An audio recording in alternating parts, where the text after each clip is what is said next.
3절을 보면 잘 들어보세요. 이사야 58장 3절부터 12절 우리가 금식하되 어찌하여 주께서 보지 아니하시오며 우리가 마음을 괴롭게 하되 어찌하여 주께서 알아주지 아니하시나이까. 보라, 너희가 금식하는 날에 오락을 구하며 온갖 일을 시키는도다. 보라, 너희가 금식하면서 논쟁하며 다투며 악한 주먹을 치는도다. 너희가 오늘 금식하는 것은 너희의 목소리를 상달하게 하려는 것이 아니니라. 이것이 어찌 내가 기뻐하는 금식이 되겠으며 이것이 어찌 사람이 자기의 마음을 괴롭게 하는 날이 되겠느냐. 그의 머리를 칼대같이 숙이고 굵은 배와 재를 펴는 것이 어찌 금식이라겠으며 여호와께 연락될 날이라겠느냐. 6절 잘 들어보세요. 내가 기뻐하는 금식은 흉악의 결박을 풀어주며 멍에의 줄을 끌어주며 압제당하는 자를 자육하며 모든 멍에를 꺾는 것이 아니겠느냐. 제가 거듭난 기도원의 입구에 가면 대문짝만하게 나의 기뻐하는 금식은 흉악의 결박을 풀어주며 라는 여러분 문구가 적혀 있었어요. 저는 그게 참 은혜가 됐습니다. 그래서 그때 당시에 머릿속에 인풋이 하나가 됐습니다. 금식 기도하면 흉악의 결박이 풀어주는구나. 그래서 제 머릿속에는 인풋이 뭐예요? 금식은 흉악의 결박이 풀어줘. 아웃풋이 뭡니까? 너 금식해, 흉악의 결박이 풀어진대. 제가 만나는 사람마다 어렵지, 금식하면 흉악의 결박이 풀어진대. 왜? 인풋이 그렇게 됐기니까 아웃풋이 나가는 거예요. 은혜는 되는 거예요. 나중에 여러분, 저는 이 설교를 하기 위해서 이 의문을 또 파고 이 의문을 또 파고 주제를 파악하고 여러분 본문을 계속 묵상할 때 깜짝 놀랐어요. 여러분, 성경에 내용을 붙어 있는 것은 이해가 되지만 이 말을 오해하시면 안 됩니다. 저는 뭘 부정하자는 게 아닙니다. 나의 기뻐하는 금식을 하면 흉악의 결박을 풀어준다가 은혜는 되는 거예요. 근데 혹시라도 금식 기도하면 흉악의 결박이 풀어진다라고 설교하면 이것은 본 뜻에서 어긋나는 거예요. 은혜는 되지만 뜻에서 어긋나는 겁니다. 금식하지 말라는 게 아닙니다. 금식은 반드시 필요합니다. 무조건 해야 됩니다. 그러나 의미는 바로 알고 하자는 거죠. 여러분, 3절부터 5절까지는 성경을 보면 잘못된 금식이에요. 그리고 6절부터는 12절까지는 지금 설교자들이 이 말씀의 핵심을 끄집어내서 여러분들이 이 설교가 이 본문이 말씀을 하고 요구하는 이 금식으로 무장을 하면 어떤 일이 벌어지는지를 잘 보셔야 돼요. 자, 6절 보세요. 5절까지는 금식하면서 싸움박질하고 금식하면서 이상한 짓, 네가 잘났나 내가 잘났나. 여러분, 그거는 하나님이 원하는 금식이 아니라는 거예요. 하나님이 진짜 원하시는 금식은 6절이죠. 내가 기뻐하는 금식은 흉악의 결박을 풀어주고 멍에의 줄을 끌어주고 압제당하는 자를 자유케 하며 모든 멍에를 꺾는 것이 아니겠느냐. 6절만 보면 그럴듯하게 보이지만 영어 성경을 보면 달라져요, 뉘앙스가. 그러나 7절 보세요. 자, 7절 또라는 말은 여러분, 내가 기뻐하는 금식의 연결고리 척척쌉니다. 자, 또는 무슨 뜻이냐면 내가 기뻐하는 금식은 그 말이죠. 내가 기뻐하는 금식이 뭡니까? 줄인 자에게 7절 줄인 자에게 내 양식을 나눠주고 유리하는 빈민을 집에 들이며 헐벗은 자를 보면 입히고 내 권력을 피하여 스스로 숨지 않는 것이 아니겠느냐. 2절의 뉘앙스가 같지만 달라요. 자, 7절은 뭘 말합니까? 하나님이 기뻐하는 금식은 줄인 자에게 너의 양식을 나눠주는 생활의 금식이에요. 자, 7절에 하나님이 원하시는 금식은 유리하는 빈민을 너의 집에 들이라는 거예요. 하나님이 기뻐하는 금식은 헐벗은 자를 보면 입히라는 거예요. 하나님이 기뻐하는 금식은 내 권력을 피해서 형제가 어렵다고 부담된다고 도망치지 말고 숨지 말라. 이것이 하나님이 원하는 금식이에요. 6절을 보면 내가 기뻐하는 금식은 흉악의 결박이 풀어진다는 게 아닙니다. 내가 기뻐하는 금식은 흉악의 결박을 풀어주라는 거예요. 내가 기뻐하는 금식은 모든 멍에의 줄을 끌어주라는 거예요. 내가 기뻐하는 금식은 압제당하는 자를 자유케 하라는 거예요. 내가 기뻐하는 금식은 모든 멍에를 꺾지 말라는 것이에요. 내가 기뻐하는 음식은 뭐라고요? 줄인 자에게 너희의 양식을 나눠주라는 거예요. 여러분 3절부터 5절까지는 잘못된 금식이에요. 마치 금식하면서 거룩한 척하지만 여러분 형제들에게 뭐 하나 도와주는 것 없고 자기 의만 강조하는 것이 무슨 금식이냐. 하나님이 원하는 금식은 흉하게 고통당하는 자를 도와주고 멍에 때문에 고통당할 때 그들을 지켜주고 여러분 줄인 자에게는 너희의 양식을 나눠주고 주님께서 말하죠. 겉옷을 달라 하면 그렇죠 속옷까지 벗어주고 오리를 가자면 심리를 가지고 오른밤을 따르면 몇 쌈박질하며 왼밤도 돌려대고 이게 그런 개념이에요. 그러니까 하나님이 원하는 금식은 밥을 굶어라. 이 이사야 58장에서는 밥을 굶어라는 것이 아니라 생활 속에 내가 원하는 참된 금식은 바로 여러분 흉악의 결박 인생 모든 사람들이 어려움을 당할 때 그들을 도와주고 그들을 지켜주고 그들을 보듬어주고 그들을 밀어주고 그들을 위해서 중보해주고 그들을 어떻게 하든지 도와주는 것 이것이 진짜로 내가 원하는 영성이다라는 거죠. 요즘에 교회들 가면은 감당들을 못해요. 귀신 들린 사람 보면은 아이고 우리 교회는 절대 당신 같은 사람 안 받습니다. 그럼 어디서 봤는데 그거? 여러분 자가용이나 타고 오고 벤츠나 타고 오고 BMW나 타고 오면은 상석에 앉으세요. 이건 예수님이 경멸했던 모습이 아닌가요? 여러분 뭔가 노출하고 교회가 부담되면 아유 우리 교회는 당신 같은 사람 안 받습니다. 그럼 뭐가 교회일까요? 점점점 여러분 책임 앞에 기도원 가세요. 우리는 그런 능력 없이 가세요. 이해는 된다고 말입니다. 은사에 따라 움직이는 거예요. 그러나 교회의 본질적 목적은 여러분 예수의 이름을 믿고 십자가를 가진 교회라면 교회 강단의 십자가가 여러분 목회의 철학이라면 예수의 피로 세워진 교회라면 여러분 하나님이 원하는 금식자들이 돼야 돼요. 밥을 굶으라는 게 아닙니다. 어쨌든지 왜 기도도 해보지 않고 쫓아내냐고. 왜 여러분 손도 얹어보지 않고 못한다고 하냐고. 성경이 말합니다. 겉사람만 영성이 아니라 하나님이 원하는 진짜 영성은 어떻게 하든지 손 얹어주고 어떻게 하든지 도와주고 어떻게 하든지 풀어주고 되고 안 되고는 내가 하는 게 아니에요. 그러니까 우리가 교회가 부흥을 원한다면 멋진 사람들 있으면 좋죠. 일부러 멋진 사람을 쫓아내는 게 아닙니다. 그러나 교회 갈 일은 그 멋진 사람들의 겉을 보지 말고 그 멋있어 보인 사람의 아픔들, 상처받은 사람의 연약함들, 여러분 교회는 그들을 위해서 기도해주고 그들의 연약함을 회복하기 위해서 끌어안는 것이 하나님이 원하는 여러분 금식이다. 이게 이런 뜻입니다. 그럼 8절 보세요. 그리하면 여기서부터 우리의 부흥이 우리는 여기서부터 원하죠. 여러분 많은 사람들이 나에게 부흥을 주세요. 8절 보세요. 그리하면 내 빛이 새벽같이 비치며 내 치유가 급속하며 내 공의가 내 앞에 행하고 여호와의 영광이 내 뒤에 호리하리라. 그리하면이 뭡니까? 내가 기뻐하는 금식을 하면. 여러분 9절 보세요. 내가 부를 때에 나 여호와가 응답하겠고 내가 부르짖을 때에 내가 여기 있다 하리라.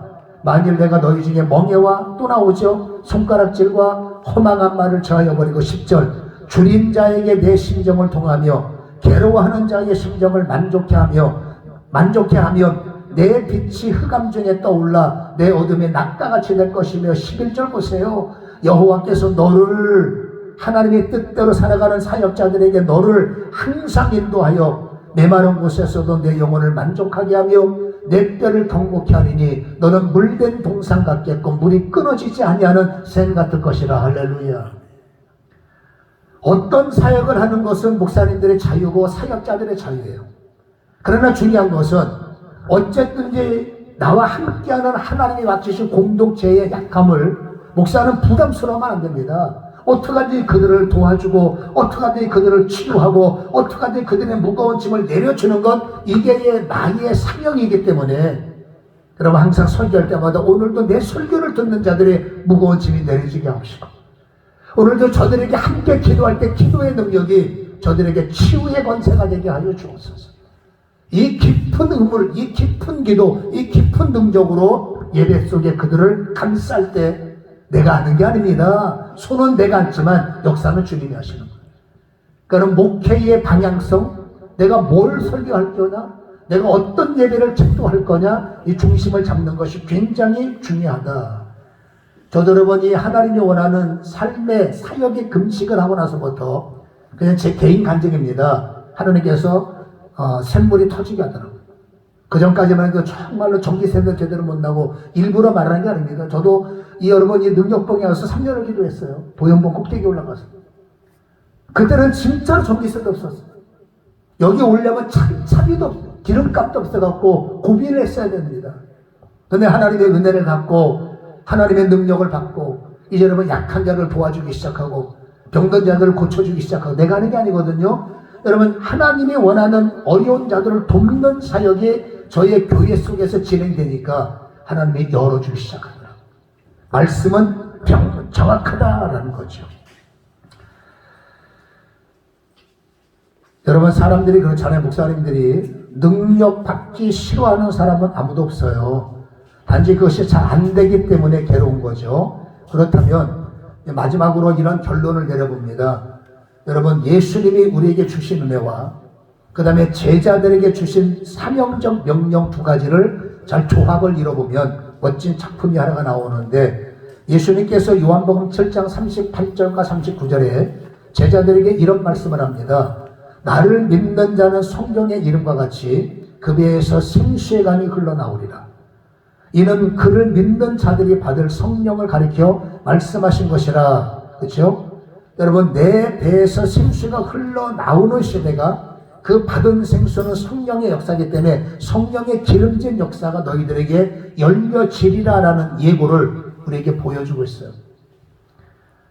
우리가 사역 가운데 가장 중요한 거 하나가 여러분 예수님의 발자취를 따라가야 되는데 예수님의 발자취를 입고 가는 경우가 상당히 많아요.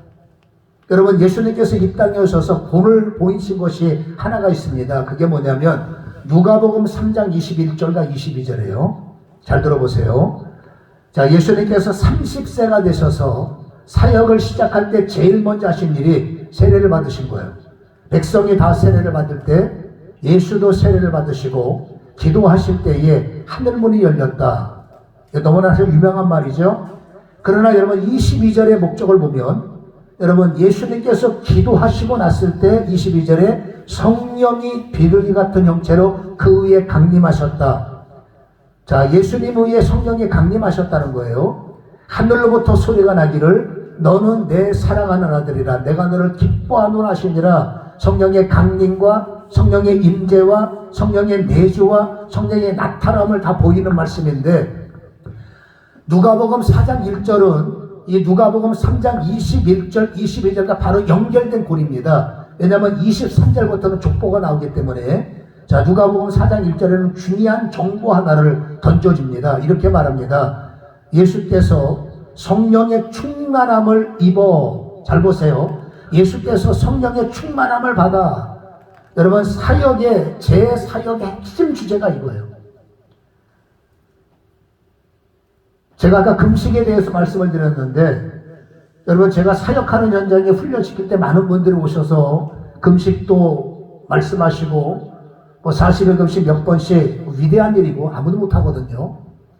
근데 여러분 왜 40일 금식 기도하세요? 라고 여쭤보면 이런 말씀을 간혹가다 하시더라고요. 예수님도 40일 금식 기도하셔서 능력을 받으셨기 때문에 나도 따라갑니다. 예수님께서 40일 금식 기도하는 건 성경이고 그 다음에 능력의 모습은 있기 때문에 당연한 거지만 여러분 예수님께서 40일 금식 기도 능력 받았다는 말은 성경이 없어요. 그냥 우리의 머릿속에 예수님이 금식 기도하셔서 능력을 받았고 그렇게 사역을 하셨다 이게 인풋이 되다 보니 누군 그렇게 귀에 듣다 보니까 우리는 이제 아웃풋이 되니까 예수님이 금식해서 능력 받았대 이게 아웃풋이 돼버리는 거예요. 여러분 금식은 너무 중요합니다. 사역자들이 능력받고 금식하자라면 타락해요. 여러분 사역자들이 권능받고 금식하자면 반드시 교만해지고 넘어지기 때문에 능력 받은 다음에 능력을 지키는 능력 받는 것보다 능력 지키는 게 더 어려워요. 그 능력을 지키기 위해서는 반드시 금식을 해야 돼요. 근데 순서를 따지면 예수님이 금식해서 능력 받았다 아닙니다.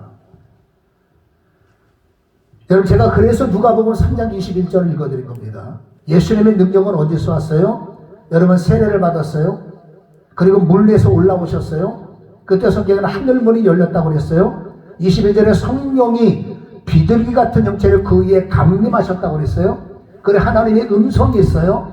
요 내용을 누가복음 4장 1절은 통합해서 이렇게 말합니다. 예수께서 성령의 충만함을 입어 요단강에서 돌아오사 광야에서 40일 동안 성령에게 이끌리시며, 남 금식한다고 따라하면 큰일 납니다.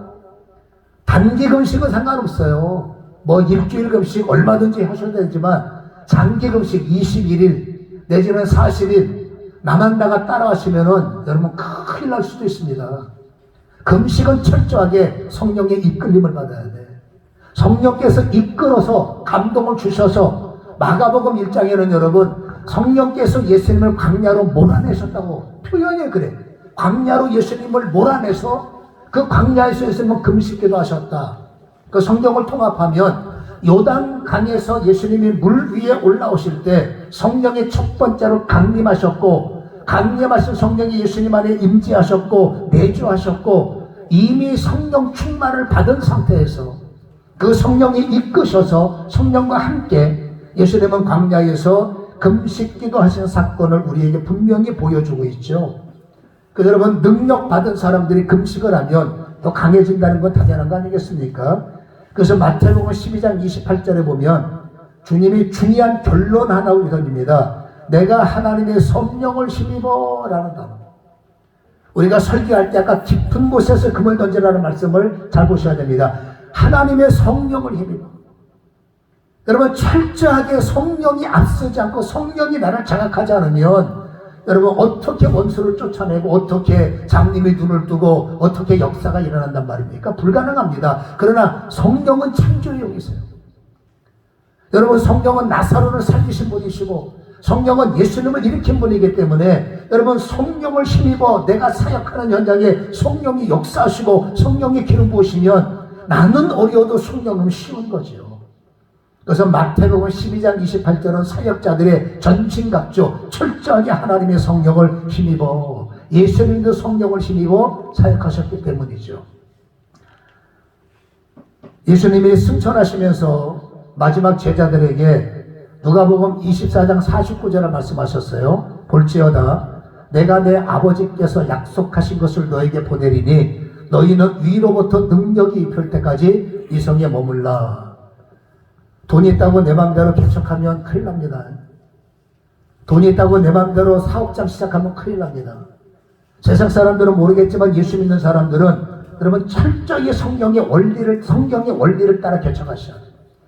여러분 성 밖을 나갈 때 성교지를 가든지 개척을 하든지 중요한 게 있습니다. 위로부터 능력이 입히울 때까지 기다려라. 아무리 바쁘다고 해서 개척 멤버들이 있습니다. 문 닫습니다. 여러분 하나님의 교회는 영적 전쟁터예요. 돈 갖고 안 됩니다. 건축도. 사람 갖고 안 됩니다. 교회도. 반드시 사람이 있던 돈이 있던 없던 떠나서 반드시 성령의 때가 와야 돼. 성령이 개척하라, 성령이 건축하라, 성령이 성교 나가라, 성령이 사역하라 명령하는 것. 그게 누가복음 24장 49절. 내가 위로부터 능력을 부어주기 전까지는 아무리 급해도 버텨 이거죠.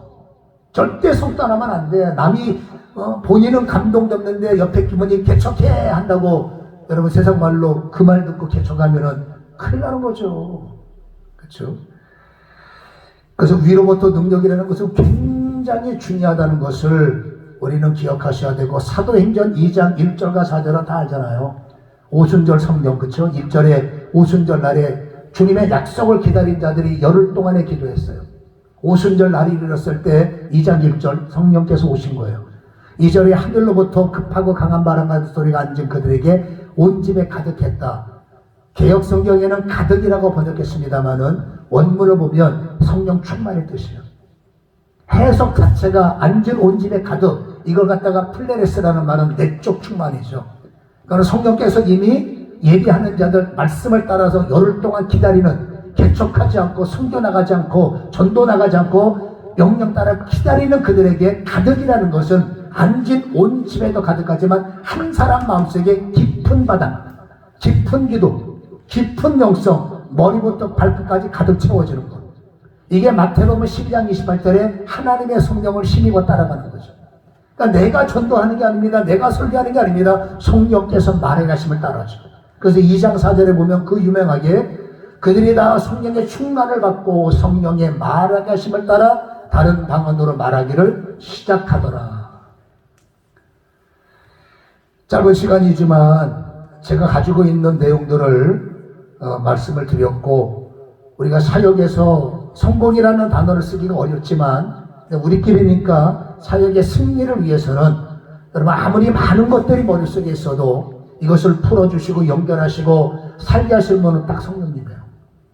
어쨌든 이제 말씀드린 대로 짧게가 아니라 여러분 깨달아질 때까지 지혜의 영을 구하시고 스데반처럼 은혜의 권능을 구하셔서, 그렇죠, 내가 이 본문 주제 파악을 깨달을 수 있도록 내가 뭘 해야 되겠다라는 내 마음속에 확신이 올 때까지 성령과 교제하셔야 돼요.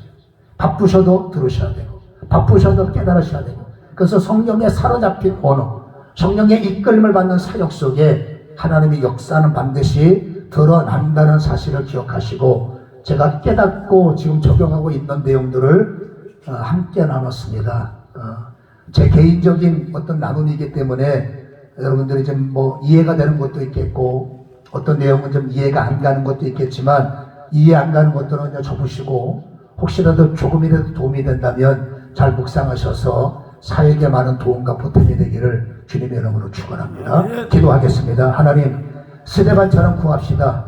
주님처럼 아버지 하나님의 성령을 힘있게 하시고 성령의 말하게 하심을 따라 입을 여는 나의 사역이 되게 하여 주옵소서. 통성으로 우리가 온방 기도합니다. 주여, 이 시간에 걸어가신 성령 하나님, 아버지의 기도 없이 감단에 서는 것은 범죄 행위요, 아버지 깊은 바다에 아버지 하나님의 은혜를 갖지 못하고 아버지 하나님이 주시는 그물을 갖지 못하고 아버지 감단에 서는 것은 범죄 행위입니다. 그러므로 우리에게 아버지 성령의 은혜가 필요하오니 위로부터 능력을 부어주옵소서. 그 능력이 올 때까지 우리는 무릎을 꿇어야 됩니다. 1시간이 됐든 2시간이 됐든 3시간이 됐든 내 자신이 먼저 깨닫고 나에게 지혜가 열리고 은혜가 부어질 때까지 나부터 무릎을 꿇고, 오늘 내가 그 자리에 설 때까지, 오늘 내가 그 설교 원문을 만들 때까지 주님이 부어주시는 지혜를 우리는 기다려야 됩니다. 절대 급하면 안 됩니다. 함정에 빠지면 안 됩니다. 남의 설교 뱉기면 안 됩니다. 남의 말 들으면 안 됩니다. 오직 나에게 말씀하시는 하나님의 성령을 힘있는 훈련, 아버지의 처음부터는 아니지만 이 훈련이 하나님 앞에 아버지 익숙해져야 됩니다. 성령이여 강하게 역사하셔서 이 훈련이 이루어지면 아버지 그 성령은 나에게 능력이요, 예수님처럼 아버지며 대답해와 아버지며 일으키시는 아버지의 치유가 아버지 병행되기 때문에 스다반처럼 살리는 자, 예수님처럼 모일 때마다 아버지의 새로운 아버지 가르침과 아버지 그들의 충격을 받은 큰 교훈의 사람이로다 이 선포가 나타나도록 하나님이 우리를 붙잡아 주시기 원합니다.